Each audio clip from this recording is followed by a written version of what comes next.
चलिए प्रिय बच्चों, आइए आज हम 8वीं कक्षा की संस्कृत वर्कशीट या ब्रिज कोर्स के संबंधित जो भी प्रश्न हैं हम उन्हें देखेंगे। आज हम वर्कशीट में कारक परिचय को देखेंगे। आज हम कारक परिचय में बच्चों पेज नंबर 109 से लेकर आज हम 112 तक के प्रश्न तक जो भी प्रश्न दिए गए हैं, जो भी वर्कशीट दी गई है आपको, उसके बारे में अध्ययन करेंगे। तो चलिए बच्चों, आज हम कारक परिचय पढ़ते हैं, आगे बढ़ते हैं हम लोग। तो बच्चों यहाँ पर आपको दिख रहा होगा कारक परिचय। क्या दिख रहा है बच्चों? आपको कारक परिचय के बारे में दिख रहा है। तो आज हम क्या पढ़ने वाले हैं बच्चों? कारक परिचय पढ़ने वाले हैं। तो कारक परिचय क्या होते हैं बच्चों? कारक परिचय में हम कोई भी शब्द आपको दिया रहता है तो वो विभक्ति के रूप में दिया रहता है, तो हम उस विभक्ति के रूप में उनका जब अर्थ निकालते हैं तो वो जो अर्थ हम निकालते हैं तो वो हमारे जो कारक हैं उनके अनुसार निकालते हैं। जैसे कैसे बात करें बच्चों, यहां पर आप देखिए, आपको पहले यहां पर लिखा हुआ है जया। क्या लिखा है बच्चों? जया। जया जो है बच्चों कर्ता कारक है और कर्ता कारक को हम बोलते हैं बच्चों प्रथमा विभक्ति। उसी प्रकार बच्चों यहां पर समुद्रम है, समुद्रम को हम बोलते हैं कर्म कारक और इसे बोलते हैं हम द्वितीया विभक्ति। प्रत्यनेन, प्रत्यनेन जो है करण कारक है, इसे हम बोलते हैं तृतीया विभक्ति। प्रत्यनात जो है वो अपदान कारक है और उसे बोलते हैं हम पंचमी विभक्ति। जाना नाम है, यह अपदान कारक है और इसे हम बोलते हैं षष्ठी विभक्ति। युद्धे लिखा है बच्चों यहाँ पर, और युद्धे जो है वो अधिकरण कारक है जिसे हम बोलते हैं सप्तमी विभक्ति। इस प्रकार से बच्चों ये हमने विभक्ति के बारे में जाना है। अब हम आगे देखते हैं बच्चों ध्यात्व। ध्यात्व मतलब है आपको ज्ञात है कि, मतलब कि आपको क्या क्या है। तो आगे देखेंगे बच्चों, चलो। क्रियान्वित मतलब कि अब यहाँ पर फिर से मैं आपको डिटेल नहीं पढ़ाता बच्चों, नीचे की तरफ लेके चलता हूँ, फिर हम पढ़ लेंगे। यहाँ पर हिंदी में आपको डिटेल दी गई है, अगर आप पढ़ना चाहते हैं तो बच्चों पढ़ सकते हैं। अर्थात क्रिया को करने वाले कारक हैं जो जिनके बारे में सब डिटेल दी गई है, आप उन्हें पढ़ लीजिएगा। मैं आपको डायरेक्ट मेन टॉपिक में लेके चल रहा हूँ अभी। तो यहाँ देखिए बच्चों, विभक्तियाँ लिखा है, कारकाणी लिखा है और चिन्हानी लिखा है। मतलब कि प्रथमा विभक्ति अगर रहती है तो वहां कर्ता कारक रहता है और उस कर्ता कारक के लिए हम ने का प्रयोग करते हैं। जैसे अभी आपने यहां पर ऊपर पढ़ा था बच्चों, क्या पढ़ा था आपने? जया। जया आपने कर्ता कारक पढ़ा, तो जया के लिए क्या लिखेंगे? जय ने। अपन क्या बोलेंगे उसमें? जय ने बोलेंगे। उसी प्रकार कर्म जो रहता है, सेकंड विभक्ति जो रहती है अपनी, वो कर्म कारक कहलाती है। सेकंड वाली क्या कहलाती है? कर्म कहलाती है। उसमें किसका उपयोग करते हैं? हम को करते हैं। बच्चों आपको याद रखना है, कैसे याद रखना है? कर्ता ने कर्म को करण से के द्वारा, यहां पर अल्प विराम है बच्चों, याद रखेंगे आप, यहां पर अल्प विराम आता है।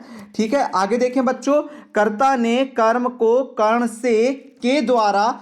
चतुर्थ में देखें आप, क्या लिखा है? संप्रदान, संप्रदान के लिए अपादान से। यहां पर देखिए बच्चों, अपादान से अलग होने का अर्थ देता है, लेकिन ये वाला से अलग होने का अर्थ नहीं देता, उसी के साथ वाला अर्थ देता। षष्ठी विभक्ति की बात करें तो कर्ता ने कर्म को कर्ण से, संप्रदान के लिए अपादान से, यहां पर क्या आ जाता है बच्चों? संबंध आ जाता है। क्या आ जाता है बच्चों? संबंध। संबंध दर्शाते हैं कौन? का, के, की, रा, रे, री, ये सभी क्या दर्शाते हैं? संबंध दर्शाते हैं। और सप्तमी विभक्ति में जो आता है अपना, वो अधिकरण आ जाता है। अधिकरण में पर, हो, अरे, ये क्या है? संबोधन है। भो, अरे क्या है? अपने संबोधन है। तो कैसे याद रखेंगे बच्चों? कर्ता ने कर्म को कर्ण से, संप्रदान के लिए अपादान से, अधिकरण संबंध का, के, की, रा, रे, री, अधिकरण में, पर, संबोधन भो, हे, अरे। इस प्रकार से हम इन्हें याद करते हैं बच्चों। यहां पर देखिए बच्चों, आपको फिर से कर्ता कारक दिख रहा होगा। कर्ता कारक क्या होती है? अपनी प्रथमा विभक्ति होती है बच्चों। तो यथा, जैसे एग्जांपल में लिखा है रामः पठति, राम पढ़ता है, आप ऐसा अनुवाद बता देते हैं। तो राम ने पढ़ा, राम ने पढ़ा, ऐसा ही बोल सकते हैं आप। ये बालकः पठति, बालक ने पढ़ा, या बालकः लिखती है तो बालक ने लिखा, ऐसा अर्थ भी आप निकाल सकते हैं बच्चों। उसी प्रकार से आपको ढेर सारे दिए गए हैं। कर्म कारक के लिए भी दिया गया है, फिर करण कारक के लिए भी देखिए बच्चों यहां पर दिया गया है, फिर संप्रदान कारक के लिए भी दिया गया है बच्चों, फिर अपादान कारक के लिए भी दिया गया है, संबंध जो है षष्ठी विभक्ति उसके लिए भी दिया गया है, अधिकरण कारक के लिए भी आपको सप्तमी विभक्ति के रूप में ये दिया गया है, और संबोधन के रूप में भी आपको ये दिया गया है। संबोधन में बच्चों जब भी आप ये वाला चिन्ह देखेंगे आश्चर्यचकित जिसको कहते हैं हम लोग वाले चिन्ह में आप क्या कर लगाएंगे, संबोधन लगाएंगे। ठीक है बच्चों, चलिए अब आगे बढ़ते हैं बच्चों, हम लोग अगले अपनी वर्कशीट पे चलते हैं। अब बच्चों हम लोग वर्कशीट आ गई हमारी। अब वर्कशीट में आपको देखिए यहाँ पर आप सामान्य सी बातें दी गई हैं, उन्हें आप पढ़ लीजिएगा बच्चों। मैं यहाँ पर लेके चलता हूँ आपको। यहाँ पर ध्यान से देखिए बच्चों, आपको लिखा क्या है, यहाँ पर लिखा है बच्चों आप लोगों को, यहाँ पर लिखा है निम्नलिखितानां मूल्य शब्दम विभक्तिम वचनम च लिखत। मतलब कि आपको ये जो शब्द दिए गए हैं, इन शब्दों के मूल शब्द, विभक्ति और वचन क्या करना है बच्चों, लिखना है। ठीक है, तो चलिए हम चालू करते हैं। तो पहले नंबर पे आप लोगों को दिख रहा होगा बच्चों, प्रत्यनेन लिखा था, प्रत्यनेन लिखा था, तो प्रयत्न धन, मतलब कि प्रयत्न क्या हो गया, मूल शब्द हो गया।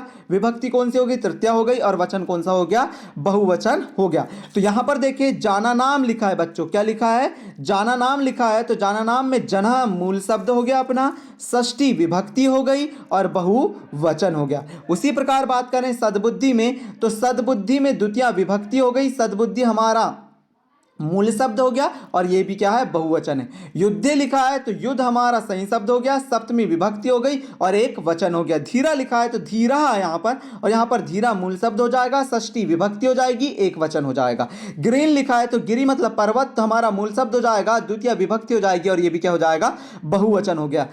विज्ञा लिखा है, विज्ञा जो है हमारी विज्ञान की विभक्ति है, तो विज्ञान हमारा मूल शब्द हो जाएगा, द्वितीय विभक्ति हो जाएगी और ये क्या हो जाएंगे, बहुवचन हो जाएंगे। आगे देखिए बच्चों, विज्ञाता का हो गया था हमारा। अब कठोर पे देखें, कठोर जो है, कठोरहा जो लिखा है उसका मूल शब्द कठोर है, ये प्रथमा विभक्ति है और यह क्या है, एक वचन है। मुक्ति, मुक्ति में लिखा है बच्चों, तो मुक्ति हमारा मूल शब्द हो जाएगा बच्चों और द्वितीय विभक्ति हो जाएगी और एक वचन हो जाएगा।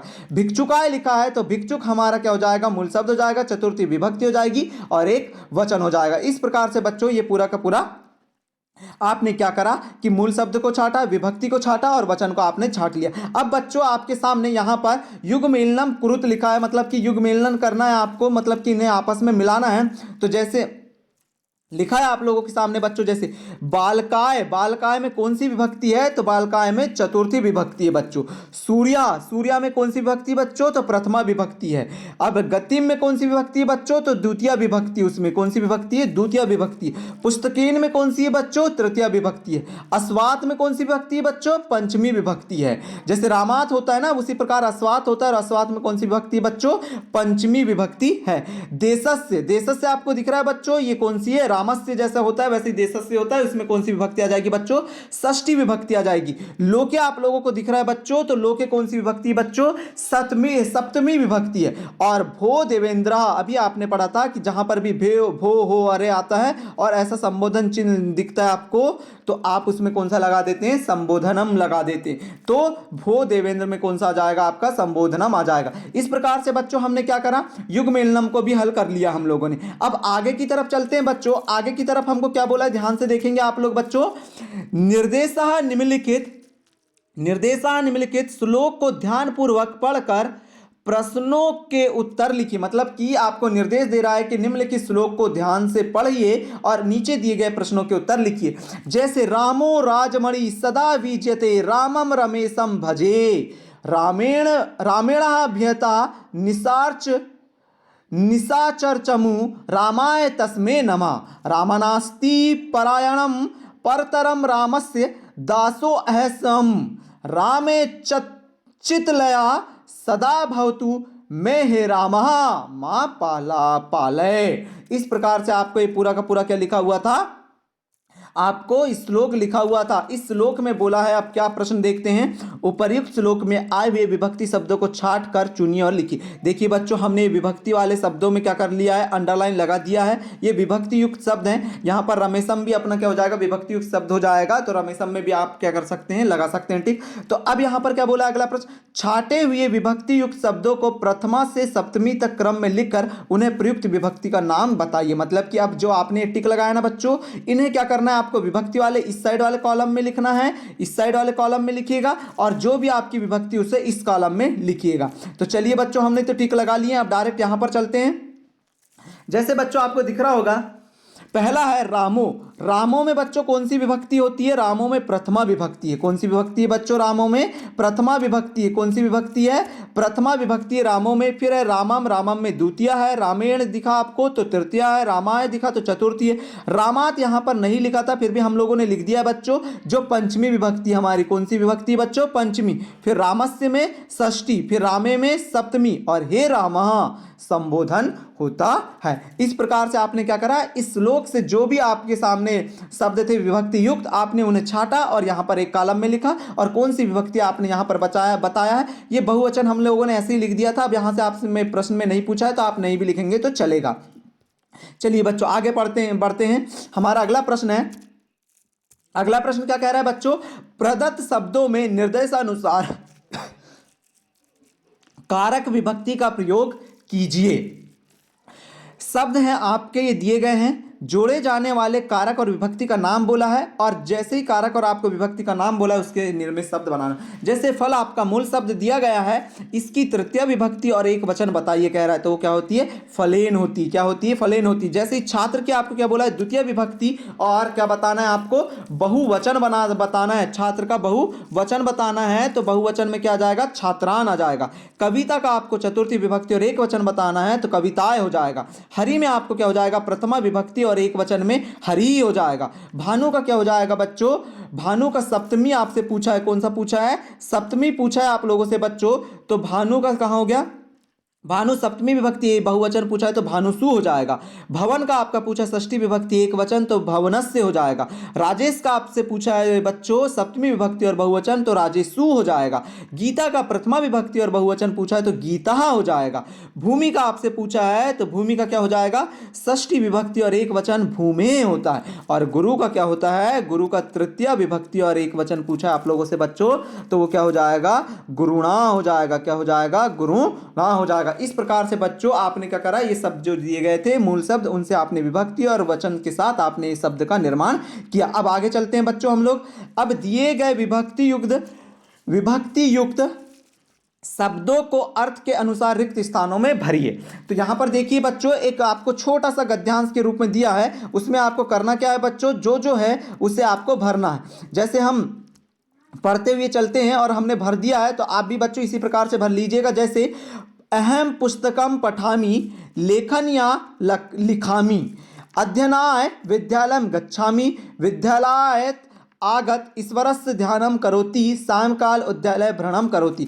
मैं विद्यालय में पढ़ने जाता हूँ, वहाँ पर लिखाई करता हूँ, अध्ययन करने विद्यालय जाता हूँ, वहाँ से विद्यालय से आने के बाद ईश्वर को प्रणाम करता हूँ, और शाम काल को उद्यान में घूमने जाता हूँ। इस प्रकार से क्या हो जाएगा? इसका अर्थ हो जाएगा। हमने ऊपर लिख भी दिया है बच्चों, तो आप लोग इससे ऐसा लिख भी सकते हैं या भर भी सकते हैं। जैसे हमने चौथे तक लिखा था, तो ईश्वर हमारा कौन सा है? पांचवा है, और उद्यान कौन से नंबर पर आ जाएगा? छठवें नंबर पर खालिस्तान में आ जाएगा। तो बच्चों हमने इस प्रकार से क्या पढ़ा? आज हमने कारक परिचय के बारे में जाना, और कारक परिचय से जो भी वर्कशीट आपको दी गई थी उसका संपूर्ण हमने रिवीजन किया। तो बच्चों हमने आज पेज नंबर 109 से 112 तक की के जो भी आपको कारक परिचय में जो वर्कशीट दी गई थी, हमने उसको कंप्लीट किया है। अब हम अगले वीडियो में अगले जो लकार दिया गया है उसे पढ़ेंगे। तो लकार के बारे में हम पढ़ेंगे, तो इसके लिए बच्चों आपको करना क्या है? इस चैनल को लाइक शेयर सब्सक्राइब करना है, दोस्तों के साथ शेयर कीजिए जिससे कि दोस्तों का भी फायदा हो।